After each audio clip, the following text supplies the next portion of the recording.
हरि ओम मंडळी. शांताकारं भुजगशयनं पद्मनाभं सुरेशं विश्वाधारं गगनसदृशं मेघवर्णं शुभांगं लक्ष्मीकान्तं कमलनयनं योगिहृद्ध्यानगम्यं वंदे विष्णुं भवभयहरं सर्वलोकैकनाथं. हरि ओम. काल आपण अध्याय 8 मध्ये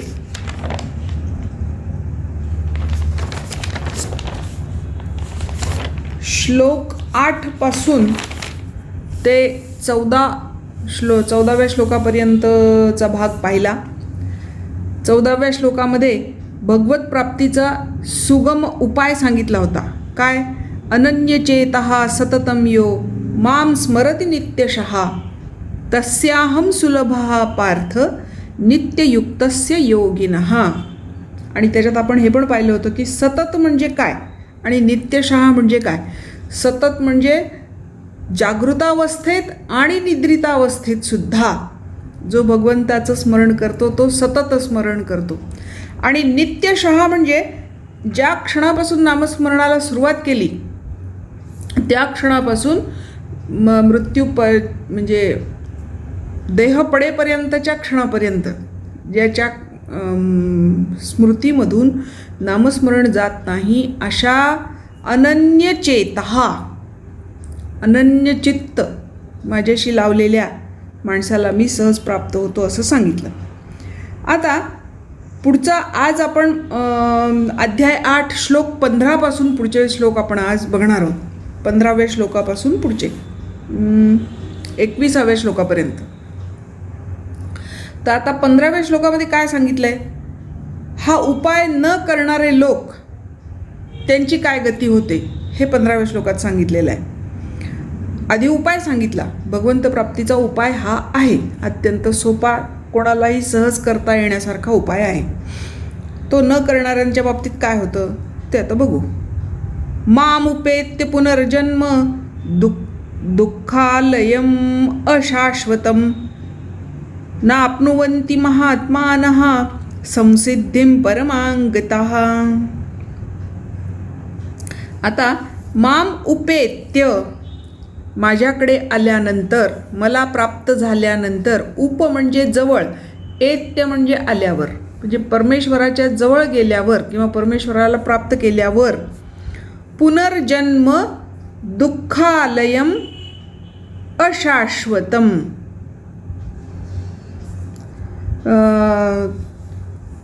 पुन्हा जन्म, अशाश्वत असा जन्म आणि दुःखालय, दुःखाचं आगर असणारा असा तो जन्म, न आपनुवंती महात्मनः, त्या महात्म्यांना प्राप्त होत नाही जे मला सतत स्मरतात, जे माझ्याशी नित्ययुक्त असतात ते. संसिद्धिं परमांगतः, कारण त्यांनी परमगती सिद्ध केलेली असते, साध्य केलेली असते. याच्यावर परमसिद्धी प्राप्त करून घेतलेले महात्मे मला प्राप्त झाल्यावर काय होतंय, दुःखाचे घर असणारा अशाश्वत पुनर्जन्म प्राप्त करत नाहीत असं यांनी म्हटलंय. आता याच्याबद्दल ज्ञानेश्वर काय म्हणतात बघूया. ऐसे हे नित्ययुक्त तयांसी सुलभ मी सतत म्हणूनी देहांती निश्चित मीची होती. जे माझं नित्य स्मरण करतात, सातत्याने स्मरण करतात, नित्यशः स्मरण करतात, त्यांच्या बाबतीत काय आहे? ऐसे जे नित्ययुक्त तयांसी सुलभ मी सतत, त्यांना मी कायम सुलभ आहे, सहज प्राप्त आहे, केव्हाही मी त्यांना प्राप्त होऊ शकतो.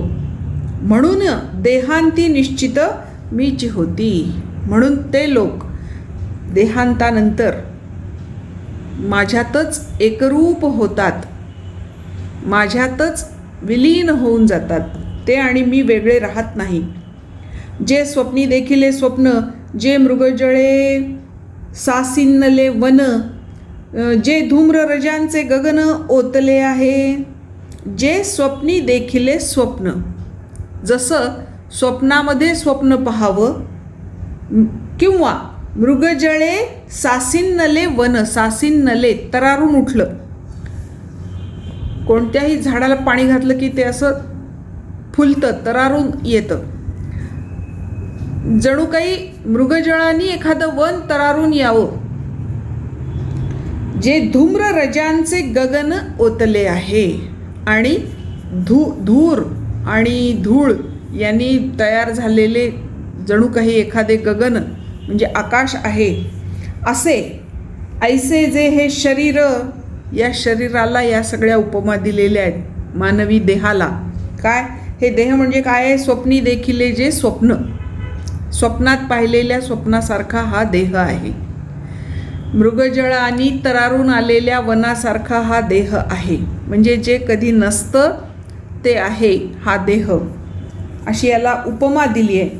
ते तेन पावती चिपुडती नर, जे होऊनी ठेले अपार स्वरूप माझे. जे माझ्या स्वरूपाला प्राप्त झाले ते या मिथ्या देहाला पुन्हा प्राप्त होत नाहीत, किंवा त्यांना देह पुन्हा घ्यावा लागत नाही, पुन्हा जन्ममरणाच्या संसारामध्ये त्यांना अडकावं लागत नाही. आता 16वा श्लोक, त्याच्यामध्ये काय सांगितले बघा. भगवंतांनी 17व्या अध्यायामध्ये परा आणि अपरा प्रकृती यांचा विषय घेतला होता. त्याच्या आधारे विज्ञानासह ज्ञान सांगेन असं अर्जुनाला म्हटलं होतं. त्याच्यातलं विज्ञान काय आहे हे आता पुढच्या 16व्या आणि 16, 17, 18, 19 या श्लोकांमध्ये आपण बघणार आहोत. 16वा श्लोक काय सांगतो बघा. आ ब्रह्मभुवनाल्लोकः पुनरावर्तिनोऽर्जुन मामुपेत्य तु कौन्तेय पुनर्जन्म न विद्यते. 15व्या श्लोकात हेच सांगितलं की संसिद्धिं परमां गतिं मामुपेत्य पुनर्जन्म न लभ्यते. हे 15व्या श्लोकात सांगितलं. आता 16व्या श्लोकामध्ये तेच सांगितलं, माम उपेत्य तु कौन्तेय पुनर्जन्म न विद्यते. एकदा ते मला प्राप्त झाले की त्यांना पुन्हा जन्म नाही. कुठे? आ ब्रह्मभुवनात लोकाः पुनरावर्तिनः अर्जुन. हे अर्जुना, आ ब्रह्मात, ब्रह्मलोकापासून, आपल्याला माहिती ना स्वर्गलोक, इंद्रलोक, ब्रह्मलोक, याप्रमाणे ही जी चढती भाजणी आहे, हा जो चढता क्रम आहे, या चढत्या क्रमाने हे जे लोक एकावर एक आहेत, सप्तलोक, या सप्तलोकांमध्ये ब्रह्मभुव लोकापासून ते पृथ्वीपर्यंत हे सगळे जे लोक आहेत हे कसे आहेत? आ ब्रह्मभुवनात लोकः, ब्रह्मलोकापासून ते मृत्यूलोकापर्यंत जेवढे लोक आहेत ते सगळे पुनरावर्तिनः अर्जुन, पुन्हा पुन्हा निर्माण होणारे आणि पुन्हा पुन्हा लय पावणारे आहेत अर्जुना. आणि मग म्हणून जो मला प्राप्त होतो तो या पुन्हा पुन्हा निर्माण होणाऱ्या कोणत्याही लोकामध्ये येत नाही. ब्रह्मलोकात नाही, स्वर्गलोकात नाही, किंवा मर्त्यलोकात सुद्धा येत नाही. म्हणजे त्याला पुनर्जन्म प्राप्त होत नाही.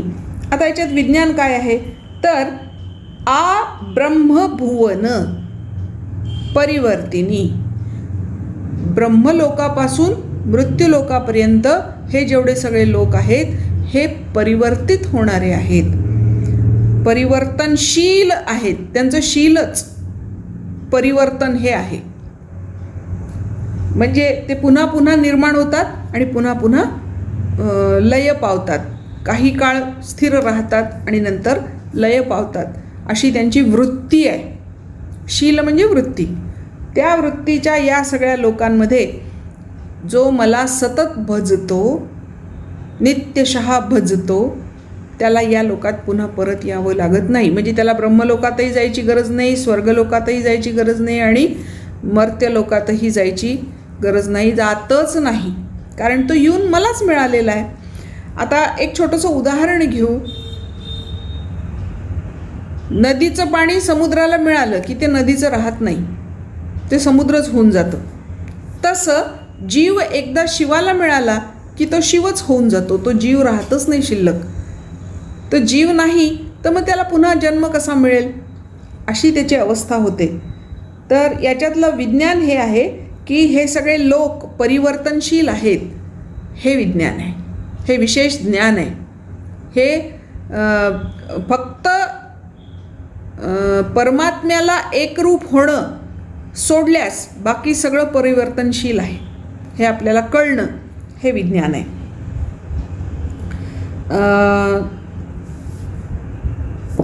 आता पुढे 17, 18 आणि 19 हे तीनही श्लोक आपण सलग घेणार आहे, कारण त्याच्यात हेच वर्णन पुढे आलेलं आहे. सहस्रयुगपर्यंतम अहर्यद ब्रह्मणो विदुः रात्रिं युगसहस्रान्तां ते अहोरात्रविदो जनः. ते अहोरात्रविद जनः. ते अह म्हणजे दिवस, अहनी म्हणजे दिवस, आणि रात्र म्हणजे रात्र. ते रात्र आणि दिवस जाणणारे लोक, ते अहोरात्रविदो जनः. ते रात्र आणि दिवस जाणणारे लोक आहेत. कोण? सहस्रयुगपर्यंतम अहर्यद ब्रह्मणो विदुः. जे ब्रह्म्याचा एक दिवस सहस्रयुगांचा असतो हे जाणतात. ब्रह्म्याचा एक दिवस 1000 युगांचा असतो हे जे जाणतात. आणि काय? रात्रिम युग सहस्रांताम. आणि रात्रीसुद्धा 1 सहस्रयुग इतक्या लांबीच्या असतात, हे जे लोक जाणतात त्यांना दिवस रात्र जाणणारे अहोरात्रविद असं म्हणतात. आता हे आपण कोणीही जाणत नाही, पण ही वस्तुस्थिती आहे. आजच्या विज्ञानाने सुद्धा ही कालसापेक्षता मान्य केलेली आहे. कारण जेव्हा अंतरिक्षामध्ये अंतरिक्षयानं जातात, त्याच्यात काही माणसं बसून काही प्रयोग करतात, तेव्हा त्यांच्या हे लक्षात येतं की पृथ्वीवर असणारा दिवस आणि रात्र आणि पृथ्वीच्या कक्षेच्या बाहेर गेल्यानंतर, अवकाशात गेल्यानंतर वेगवेगळ्या ठिकाणी असणारा दिवस आणि रात्र, यात भरपूर फरक आहे, यात भरपूर अंतर आहे, हे त्यांनी मान्य केलेलं आहे. आणि तसंच इथे आहे. आणि हे विज्ञान आहे, हे विशेष ज्ञान आहे. हे विशेष ज्ञान ज्याला झालेलं असतं त्याला अहोरात्रविद असं म्हणतात. ब्रह्मदेवाच्या 1000 चतुर्युगांचा एक दिवस असतो आणि 1000 चतुर्युगांची एक रात्र असते. हे जे जाणतात ते ब्रह्मदेवाच्या रात्र आणि दिवस जाणणारे असे असतात.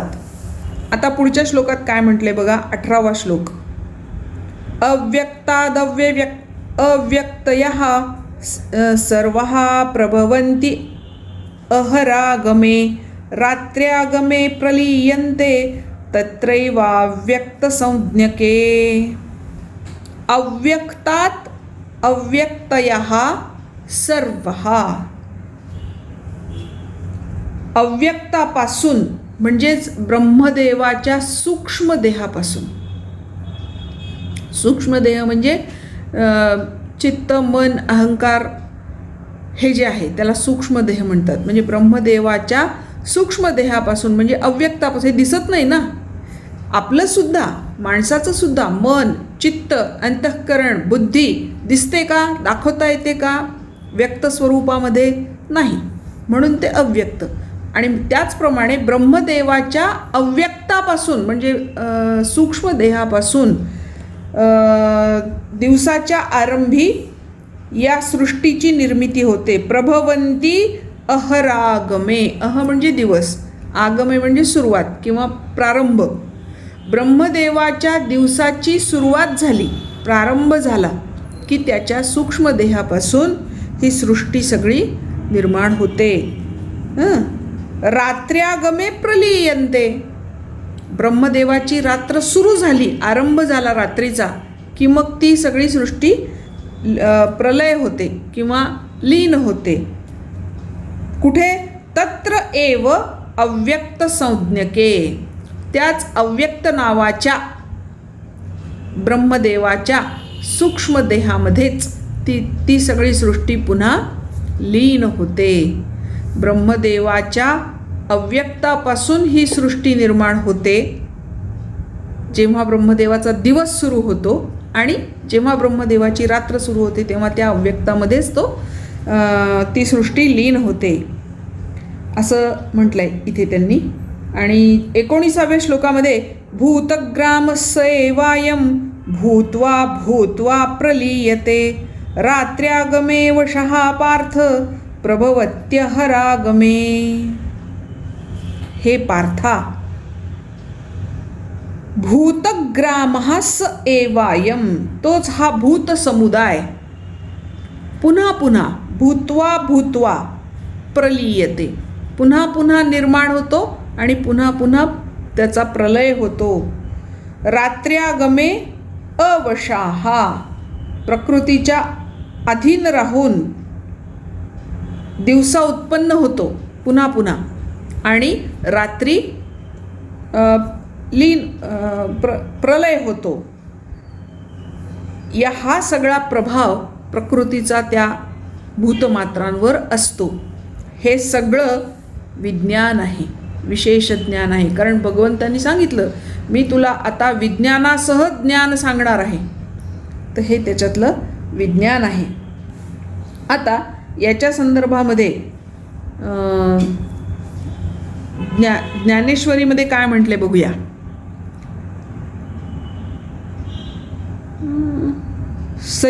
सजीवपणी नाही नाही नाही नाही नाही नाही एक मिनिट हां ज्ञानेश्वरीमध्ये असं म्हटलेलं आहे, हे सांगावया काय उपपत्ती जे जगाचा प्रळयो आणि संभूती इयो ब्रह्मभुवनीचिया होती अहोरात्रा माझी. हे सांगावया काय उपपत्ती. आता हे सांगायचं कारण काय. उपपत्ती म्हणजे कारण.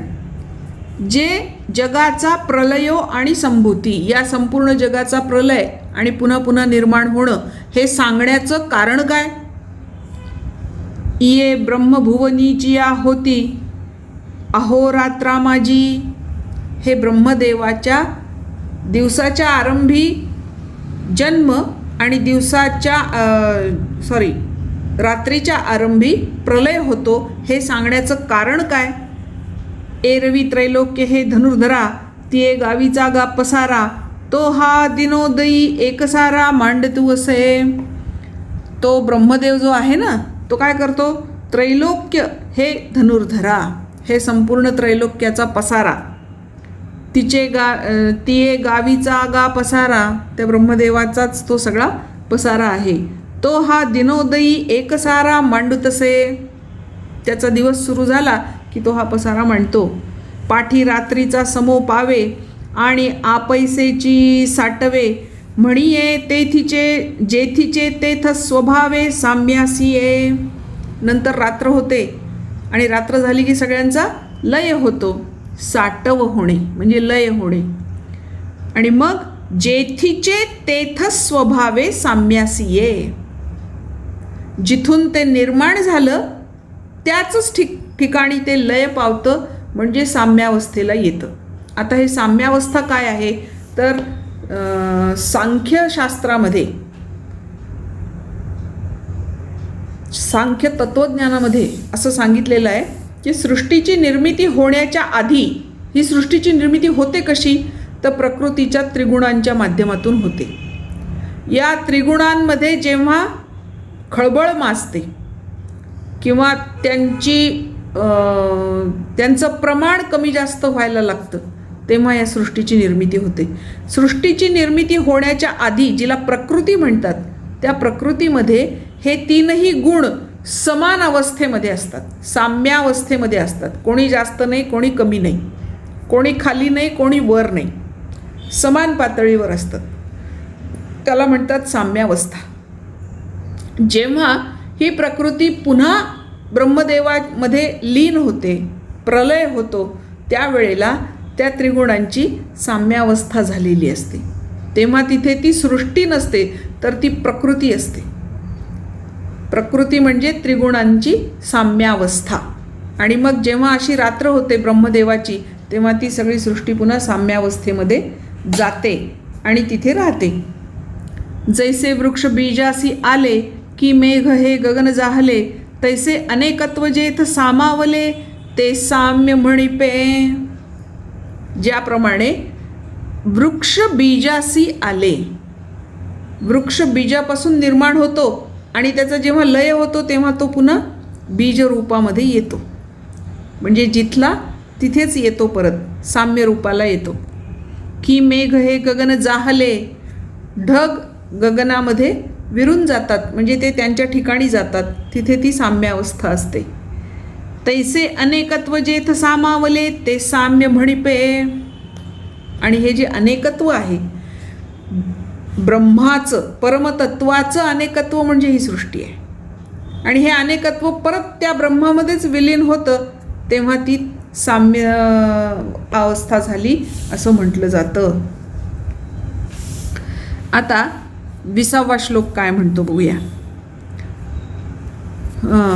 परस्तस्मात् तु भावोऽन्यो अव्यक्तो व्यक्तात् सनातनः स सर्वेषु भूतेषु नश्यत्सु न विनश्यति. तस्मात् तु भावः अन्यः अव्यक्तः अव्यक्तात् सनातनः. म्हणजे काय तर अव्यक्ताहून फार पलीकडचा दुसरा अर्थात विलक्षण असा जो सनातन अव्यक्त भाव आहे तो परमदिव्य पुरुष सर्व भूते नष्ट झाली तरी नष्ट होत नाही. परस्तस्मात् तु भावः, अत्यंत पलीकडे आपल्या इंद्रियांच्या गोचरतेच्या पलीकडे असणारा जो भाव आहे ते परमतत्व आहे. आणि त्या परमतत्वाचा जो एक अव्यक्तपणा आहे, म्हणजेच काय अव्यक्तपणा म्हणजे निराकार निर्गुण असा जो प्रकार आहे, जो दिसतच नाही कुणाला पण अस्तित्वात मात्र आहे, असं जे त्याचं अव्यक्तपण आहे ते संपूर्ण भूत मात्र नष्ट झाले. किंवा जसं आपण पाहिलं की ब्रह्मदेवाच्या दिवसाच्या प्रारंभी हे सगळं निर्माण होतं आणि रात्रीच्या प्रारंभी पुन्हा विलीन होतं. म्हणजे हे सगळं विलीन झालं तरीही एक गोष्ट शिल्लक राहते, ती म्हणजे ते सनातन ब्रह्म, ते सनातन तत्व ज्याच्या आधारे ही सगळी निर्मिती होते आणि परत त्याचा लय होतो. तो मात्र सर्व भूते नष्ट झाली तरी नष्ट होत नाही, तो आहे तसाच राहतो, कायम राहतो. परस्तस्मात् तु भावः अन्यः, इतरांपेक्षा वेगळा असलेला. अव्यक्त अव्यक्तात् सनातनः, तो अव्यक्त आहे आणि अव्यक्तांच्या बाबतीतही अत्यंत पुरातन आहे. यः सर्वेषु भूतेषु नश्यत्सु, जो सगळे प्राणी मात्र नष्ट झाले असता न विनश्यती, त्याचा विनाश होत नाही, तो जसाच्या तसाच तिथे राहतो. आपल्याकडे एक प्रार्थना आहे, वैदिक प्रार्थना. ओम पूर्णमदः पूर्णमिदं पूर्णात् पूर्णमुदच्यते पूर्णस्य पूर्णमादाय पूर्णमेवावशिष्यते. ही एक प्रार्थना आहे आपल्याकडे. या संपूर्णाचं संपूर्ण देऊन ही सृष्टी निर्माण होते आणि ही सृष्टी निर्माण झाल्यानंतरही तो पुन्हा पूर्णच शिल्लक राहतो, असं त्याचं वर्णन केलेलं आहे त्या भगवंताचं. तर तो म्हणून तो तिथे कायम राहतो. आता ज्ञानेश्वर काय म्हणतात बघूया. तैसे आटलिया स्वरूपे आटले पण ते खोटी म्हणिपे, पुढती तो घनाकारू हारपे, जेवेळी अलंकार होती. सोनं आधी वितळवतात, मग त्याला घनरूप देतात आणि मग त्याच्यापासून अलंकार तयार करतात. ही एक प्रोसेस आहे. कुठलाही अलंकार अचानक कुठलं तरी सोनं घेऊन त्याच्यापासून तयार होत नाही. कोणत्याही प्रकारचं सोनं जरी त्यांनी आधी घेतलं तरी ते आधी वितळवलं जातं, मग त्याला घनाकार रूप दिलं जातं आणि मग त्याच्यापासून अलंकार तयार होतात. म्हणून इथे म्हटलं आहे तैसे आटलिया स्वरूपे, म्हणजे सोन्याची लगड बनवली आटवून त्याला आटले पण ते खोटी म्हणिपे. त्या आटवलेल्या सोन्याला खोटं नाही म्हणतायत. पुढे ती ते घनाकारू हारपे, जेवेळी अलंकार होती, मात्र त्याची ती लगड जी बनवलेली आहे, ते लगडीचं जे रूप आहे ते घनाकार रूप, घनरूप हे अलंकाराच्या निर्माण झाल्यानंतर ते घनाकार रूप निघून जातं. म्हणजे मग सोनं नाही असं म्हणता येतं का? असं नाही म्हणता येत. तसं परमेश्वराचं आहे. परमेश्वर जेव्हा सृष्टी निर्माण करतो तेव्हा सृष्टीची आपल्याला वेगवेगळी रूपं दिसतात, अलंकार रूपं दिसतात, आणि त्याचं जे घनरूप आहे सोन्यासारखं सगळ्यांमध्ये अनुस्यूत असलेलं ते मात्र दिसत नाही. ते अव्यक्त आहे, ते दिसत नाही. ही दोन्ही जैशी होणी एकी साक्षीभूत सुवर्णी, जैसी व्यक्ताव्यक्ताची कडसणी वस्तूच्या ठाई. ह्या दोन्ही गोष्टी ज्या आहेत की घनरूप सोनं पण खरं आहे, त्याच्यापासून बनलेला अलंकार पण खरा आहे, त्याप्रमाणे साक्षीभूत सुवर्णी, एकी साक्षीभूत सुवर्णी, त्याच्यामध्ये सुवर्ण हे साक्षीभूत आहे, साक्ष आहे त्या अलंकाराची. तैसी व्यक्ताव्यक्ताची कडसणी, त्याप्रमाणे व्यक्त आणि अव्यक्तामध्ये जो विकार किंवा जे परिवर्तन होतं ते वस्तूच्या ठाई, ब्रह्म्याच्या ठाई नाही. ना तरी आटतीये अलंकारी, नाटते कनक जस असे जयापरी, तेवी मरतीये जीवाकारी, अमर जे आहे. ज्याप्रमाणे आटतीये अलंकारी, अलंकार घडत असताना नाटते कनक जसे असे जयापरी, त्याच्यातलं सोनं संपत नाही, त्याच्यातून निघून जात नाही बाहेर. तेवी मरतीये जीवाकारी, त्याप्रमाणे मरण पावणाऱ्या देहांमध्ये, देहांपासून अमर जे आहे, वेगळं असणारं अमरतत्व जे आहे ते भगवंताचं आहे, ते परमतत्व आहे. अलंकार आटवले तरी सोनं आटत नाही, तसं जीवाचा अंत झाला तरी आत्मा अमरच राहतो.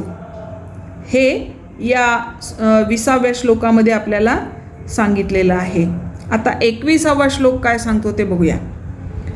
अव्यक्तोक्षर इत्युक्तः तमाहुः परमां गतिं, यं प्राप्य न निवर्तन्ते तद्धाम परमं मम. तद्धाम परमं मम, ते माझं परमधाम आहे. कोणतं? अव्यक्तः अक्षर इति उक्तः, ज्याला अव्यक्त आणि अक्षर असं म्हणतात. तम आहू परमां गतिम, तीच परमगती आहे. यम प्राप्य, ती गती प्राप्त झाल्यानंतर न निवर्तन्ते, तिथून माणूस परत येत नाही. कारण तद्धाम परमं मम, ते माझं सर्वश्रेष्ठ असं धाम आहे, अधिष्ठान. धाम म्हणजे अधिष्ठान, धाम म्हणजे तेज, धाम म्हणजे प्रभा. त्या माझ्या घरामध्ये आल्यावर तिथून परत नाही येत आहेत. त्या माझ्या तेजाला प्राप्त झाल्यावर तिथून परत नाही येत आहेत. त्या माझ्या प्रभेला प्राप्त झाल्यावर कुणालाही परत येता येत नाही, कारण ते एकरूप होऊन जातं, तद्रूप होऊन जातं, एकमेकांमध्ये मिसळून जातं. त्याच्यामुळे परत येता येत नाही. त्याच्याबद्दल ज्ञानेश्वर काय म्हणतात बघा. पै गेलिया जया ठाया, तो ठावोची होई जे. जीव जिथे गेला तिथेच तद्रूप होऊन जातो, त्याच्यासारखा होऊन जातो. त्याला खाली दृष्टांत दिलाय. हिवाचिया झुळका जैसे, हिमची पडे उष्णोदका, का समोर झालिया अर्का, तमची प्रकाशु होय. हिवाचिया झुळका जैसे, थंड वाऱ्याची झुळूक आल्यानंतर हिवची पडे उष्णोदका, अगदी गरम पाणी जरी असलं तरी त्याच्यावरून तो थंड वारा गेला की ते पाणी थंड होतं, उष्ण त्याचा गुणधर्म निघून जातो. का समोर झालिया अर्का, सूर्याच्या समोर आला कोण? तम, तमची प्रकाशू होय. सूर्याच्या समोर जर अंधार आला तर तो प्रकाशरूप होऊन जातो, अंधारच प्रकाशरूप होऊन जातो. त्या अंधाराचा अंधार पण राहतच नाही, तो पूर्णच प्रकाश होऊन जातो. तसा जीव परमात्म्याकडे गेला की तो परमतत्वच होऊन जातो. तो संसारू जया गावा, गेला सांता पांडवा, होऊन ठाके आघवा मोक्षाचाची. ज्या गावी संसार गेला तो गावच मोक्षाचा होऊन जातो, तो गावच मोक्ष होऊन जातो आणि मग माणसाला तिथून पुन्हा यायची गरज पडत नाही. आज आपण या श्लोकावर थांबणार आहोत. 15व्या श्लोकापासून आपण सुरुवात केली होती. 15व्या श्लोकापासून म्हणायचं आहे आणि आज थांबायचं आहे. आपण म्हणायला सुरुवात करूया. मामुपेत्य पुनर्जन्म दुःखालयम शाश्वतम. मामुपेत्य पुनर्जन्म दुःखालयम शाश्वतम. नाप्नुवन्ति महात्मानः संसिद्धिं परमांगतः. आब्रह्मभुवनाल्लोकाः पुनरावर्तिनोऽर्जुन. मामुपेत्य तु कौन्तेय पुनर्जन्म न विद्यते. सहस्रयुगपर्यन्तम् अहर्यद्ब्रह्मणो विदुः. सहस्रयुगपर्यन्तम् अहर्यद्ब्रह्मणो विदुः. रात्रिं युगसहस्रान्तां तेहो रात्रविदो जनाः. अव्यक्तादव्यक्तयः सर्वः प्रभवन्त्यः रागमे.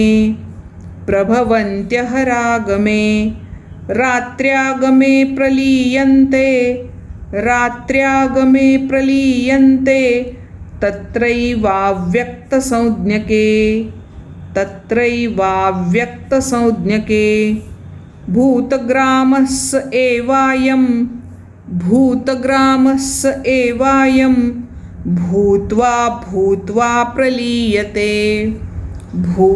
भूत्वा प्रलीयते. रात्र्यागमे वशः पार्थ प्रभवत्यः रागमे. परस्तस्मात्तु भावोऽन्यो